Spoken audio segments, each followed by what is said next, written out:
Saudações, queridos alunos. Na aula de hoje, iremos abordar os movimentos sociais da República Velha ou da República Oligárquica. Movimentos sociais representam ali manifestações de diferentes setores da sociedade civil e até militares que se viam excluídos, né, do processo de inclusão social, de acesso à cidadania, de políticas públicas, porque como nós estudamos até o momento, na República Oligárquica, o poder estava com os cafeicultores que tinham a maior preocupação de manter os seus privilégios, de manter o lucro obtido com o café, com a venda de café, a política de valorização do café. Haviam também organizado ali uma estrutura de poder bastante sólida, onde você tem a política do café com leite, o coronelismo, o voto de cabresto, enfim. E isso fez com que o restante da sociedade se visse abandonada. Em determinados momentos, você terá essas contradições ampliadas e aí a população se revoltará de alguma maneira, de alguma forma, cada uma objetivando coisas diferentes, né? Então, antes de falar sobre essas revoltas, que são muitas, eu gostaria de comentar uma contradição que nós percebemos ali no Brasil, nesse período aí do final do século XIX e início do século XX, nessa virada, né, de século. Então, aqui onde temos retratos do Brasil republicano, vocês estão vendo ali uma imagem, né, de uma confeitaria muito tradicional do Rio de Janeiro, a confeitaria Colombo, né, e ao lado um cortiço, né, que representaria ali um ambiente insalubre, um ambiente muito pobre, né, sempre lembrando do grande livro de Aloysio Azevedo, O Cortiço, né, onde as pessoas se amontoavam num ambiente muito sujo, né, num ambiente com pouca luz, com pouca ventilação, o que facilitava ali na proliferação de doenças. Então aqui nós vemos claramente, né, uma contradição entre o luxo de poucos e a miséria da maioria, né? Bom, nesse período aí, que nós poderemos chamar de Belle Époque, né, fazendo alusão à Belle Époque europeia, né, uma época de beleza, uma época de modernização, uma época de ciência, uma época de desenvolvimento cultural. Ou seja, essa Belle Époque brasileira tem início ali, ó, no período exatamente da transição da monarquia para a república, né, até ali o início da Primeira Guerra Mundial, onde você tem esse choque de realidade, né, com a guerra, com a destruição, com a morte. Então esse período romântico da Belle Époque vem a ruir nesse período da Primeira Guerra. Então, como definição, né, dessa fase, o período em que o governo brasileiro tenta, né, modernizar o país, mas não o país como um todo, né, seguindo ali o que estava acontecendo em Paris, o que estava acontecendo em alguns países da Europa, o que estava acontecendo nos Estados Unidos. Luz elétrica, saneamento, edifícios, urbanização, etc. Não seria o país inteiro, né, mas basicamente ali o sudeste, a região cafeeira, né? Bom, nesse período você tem as elites encantadas com essas novas tecnologias, né, com a ciência, com a modernidade e com esse processo de desenvolvimento, né, do pensamento, que faz com que as pessoas acreditem que ali é a melhor época que a humanidade já viveu, a crença no progresso, na civilização, que nós já vimos redundou lá no imperialismo, no darwinismo social, na missão civilizatória do homem branco. Então essa crença, né, no progresso está inclusive atrelada ao próprio movimento republicano, o próprio movimento da proclamação da República, que aliava a República com o progresso, a monarquia com o atraso, com o obsoleto, né, na figura ali do Dom Pedro II. Na própria bandeira do Brasil, o lema positivista ordem e progresso é um exemplo dessa crença aí na ciência, essa crença na modernização.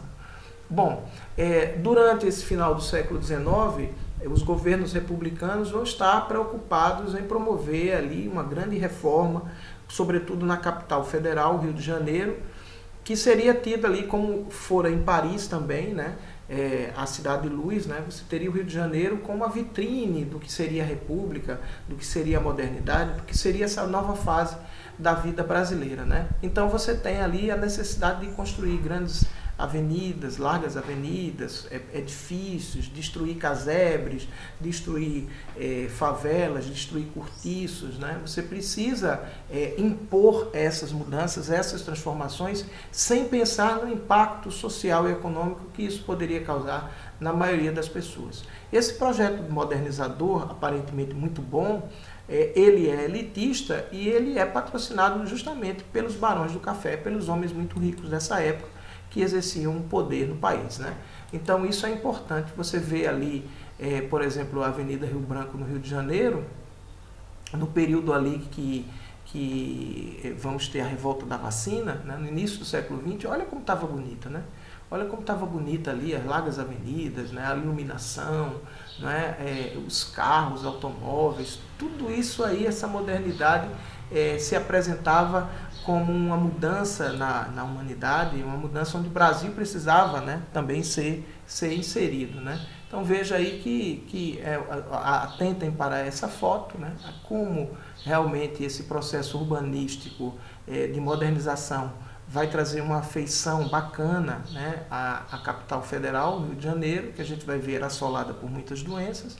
Entretanto, ao olhar essa imagem, é preciso responder essa questão aí embaixo, né? Aonde está a população pobre? Aonde está a população pobre? Essa população pobre, obviamente, foi marginalizada, foi expulsa, foi retirada porque ela estava aí no centro do Rio de Janeiro, habitando ali aqueles cortiços, aquelas comunidades, aquelas favelas, e foi preciso então deslocá-la para a periferia, deslocá-la para os morros, tirá-la do caminho, né? Mas que isso pudesse ser feito, né, de uma maneira que integrasse a população em casas também confortáveis, em ruas pavimentadas, com saneamento, com facilidade de acesso ao trabalho, né, porque as pessoas vão viver muito distante, né?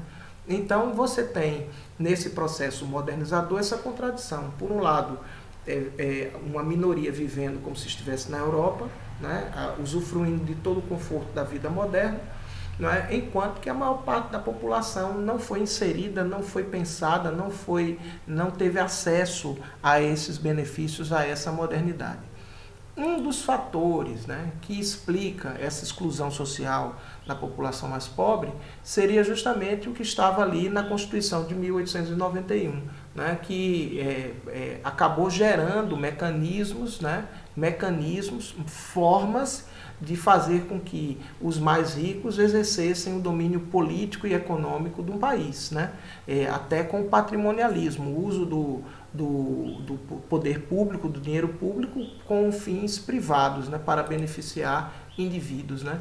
E aí no próprio processo eleitoral, como você tem ali o voto aberto e a impossibilidade de analfabetos votarem e a ausência de escolas e por aí vai, você não tinha representatividade ali de pobres que pudessem então exigir através da lei acesso à cidadania, também tivessem benefícios com essa modernização. Então, a única maneira que essa população pobre teria, efetivamente, para conseguir sobreviver à sua maneira, seria através de revolta, através da resistência, através da luta, né? E aí, veja, você vai ter tanto manifestações populares, dessas revoltas que a gente vai ver, ou seja, povo na rua, protestos nas grandes cidades, protestos no Rio de Janeiro, enfim, como você vai ter aumento da criminalidade, você vai ter revoltas, você vai ter mendicância, você vai ter saques, você vai ter manifestações operárias, numa época que o movimento operário é politizado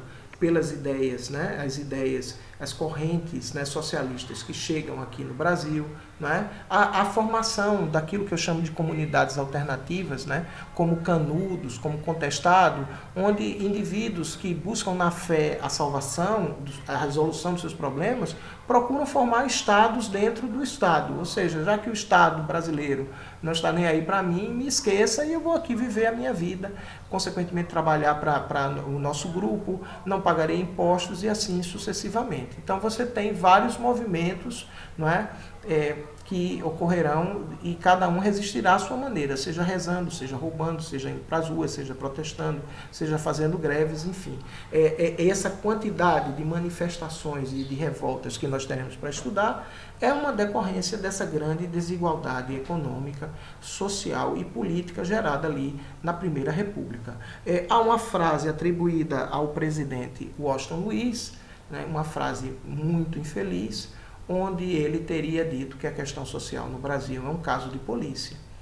Ou seja, ao analisar o sentido dessa frase, que a questão social é um caso de polícia, nós poderíamos então estar pensando que a polícia trata com os marginais, né, com os criminosos. E aí, veja, a questão social, o problema social deve ser uma preocupação do Estado, que deve procurar corrigir esses problemas e não mandar a polícia. Não é? A polícia existe para tratar com aqueles que são criminosos, com aqueles que desobedecem à lei. Então, essa frase demonstra a não preocupação do Estado com os movimentos sociais e a identificação deles com grupos de desordeiros, de bagunceiros, de criminosos. Ok? Entre esses movimentos que nós vamos estudar, existem aqueles que estão concentrados no interior, no campo, né? São movimentos rurais, onde está concentrada a maioria da população brasileira. Veja, a república, assim como a monarquia, não havia melhorado de maneira alguma a vida do homem do campo. Esse homem do campo não sentiu lá grande mudança, ou talvez nenhuma mudança, na transição da monarquia para a república. Né? Ou seja, tudo aquilo que ele passava durante a época da monarquia, ele continuará vivenciando com a república.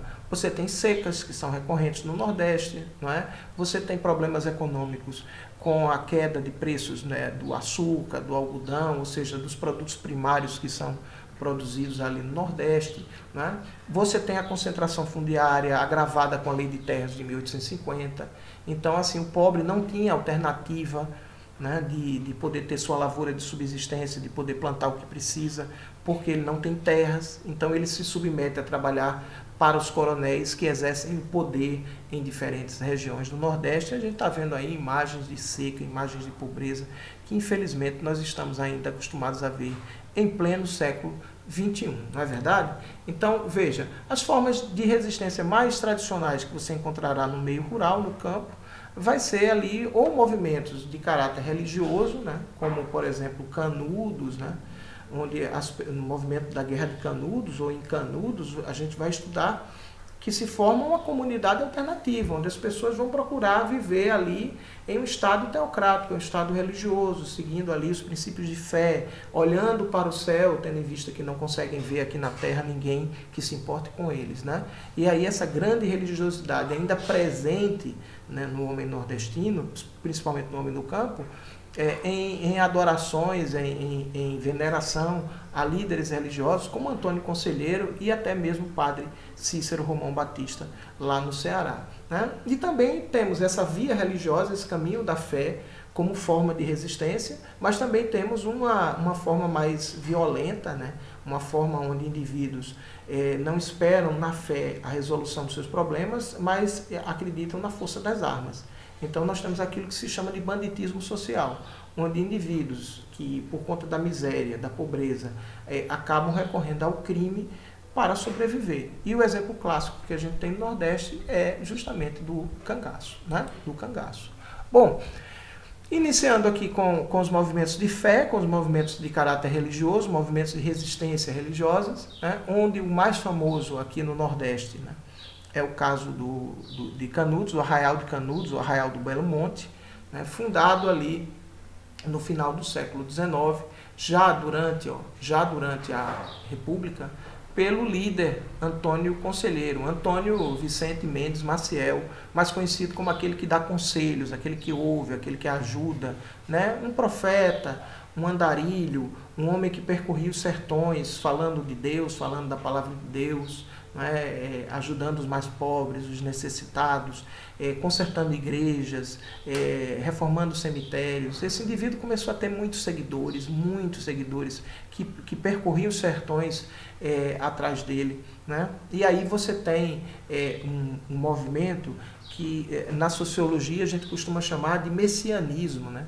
Onde você elege um indivíduo que é enviado por Deus, que tem um discurso, né, apocalíptico, que tem um discurso de salvação, que tem um discurso de que foi enviado por Deus com a mensagem de salvação, né, que ele representa Deus. Então esse discurso messiânico, essa identificação com o Messias, com o enviado, né, com alguém como Jesus, é visto em homens como o Antônio Conselheiro, que ganha grande número de seguidores. E aí, com muitos seguidores, o Antônio Conselheiro acaba fundando isso que vocês estão vendo aí, que é o Arraial do Belo Monte, também conhecido como Arraial de Canudos, onde as pessoas repartiam essa terra, né? Essa terra aí na Bahia, tá? O Arraial de Canudos na Bahia, às margens de um rio, o rio Vaza Barris. As pessoas se acomodaram ali e começaram então a viver uma vida coletiva, onde a terra pertencia a todos e tudo aquilo que era produzido nessa terra pertencia a todos. De maneira que, veja, nessa comunidade de Canudos, as pessoas não se viam obrigadas a pagar impostos ao Estado, não é? Não se viam ali obrigadas a pagar dízimos à igreja.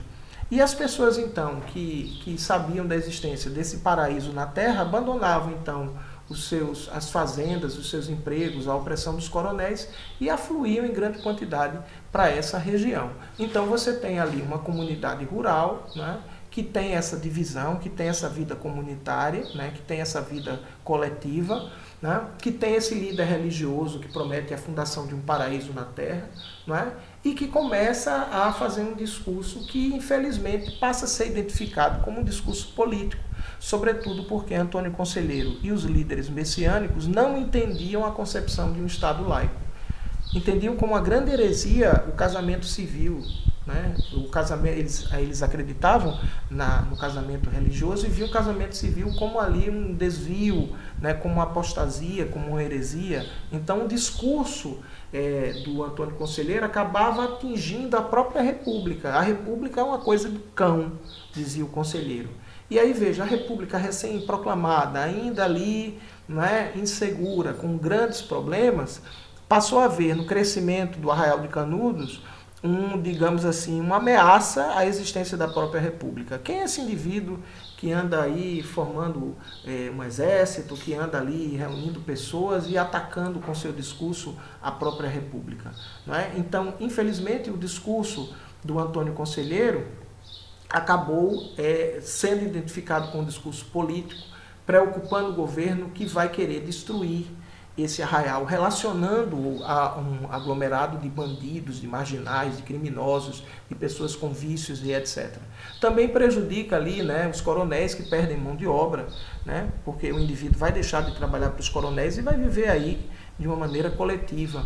E ameaça também a influência e o poder da Igreja Católica, porque muitos indivíduos vão passar a seguir as orientações do Antônio Conselheiro e não da Igreja. Não vão mais dar ofertas e dízimos às igrejas, mas vão manter tudo ali em Canudos. Então veja, você contrariou o Estado, os coronéis e a Igreja.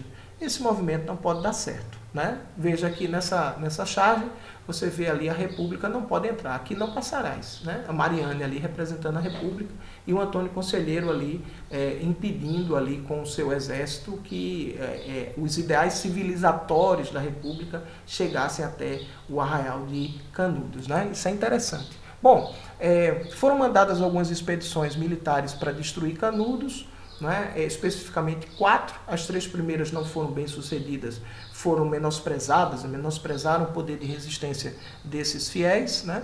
E aí na 4ª expedição o Arraial de Canudos foi totalmente destruído, né? Onde você tem ali o uso de uma força desmedida, com canhões importados da Europa, com equipamento bélico, com um exército extremamente poderoso. Então não fica pedra sobre pedra. Né? Todos ali que vivem em Canudos acabam ou morrendo ou sendo presos ou expulsos dessa região, onde posteriormente será construído inclusive um açude que vai inundar a região. Aqui o corpo do Antônio Conselheiro, que depois foi exumado, né? Sua cabeça foi cortada e levada ali para o Sudeste para que fosse estudado dentro desses critérios raciais ali do século XIX. Muito do que nós sabemos sobre a Guerra de Canudos devemos a esse importante livro do Euclides da Cunha, né? Escritor, jornalista, que cobriu como um correspondente de guerra a Guerra de Canudos, né? Então, no livro Os Sertões, o Euclides da Cunha viu que se tratava de um movimento onde pessoas famintas, pessoas pobres, humildes, viviam com grande dificuldade, né, com grande dificuldade em sobreviver na escassez do sertão, na agrura do sertão. Então ele identifica de uma maneira realista o que estava acontecendo ali. Faz uma análise antropológica, sociológica, econômica, argumenta, olha, o nordestino é antes de tudo um forte.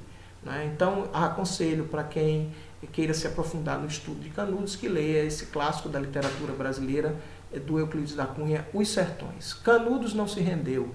Exemplo único de toda a história, resistiu até o esgotamento completo. Expugnado palmo a palmo, na precisão integral do termo, caiu no dia 5, ao anoitecer, quando caíram seus últimos defensores que morreram. Eram 4 apenas. Um velho, 2 homens feitos e uma criança, na frente dos quais rugiam raivosamente 5.000 soldados.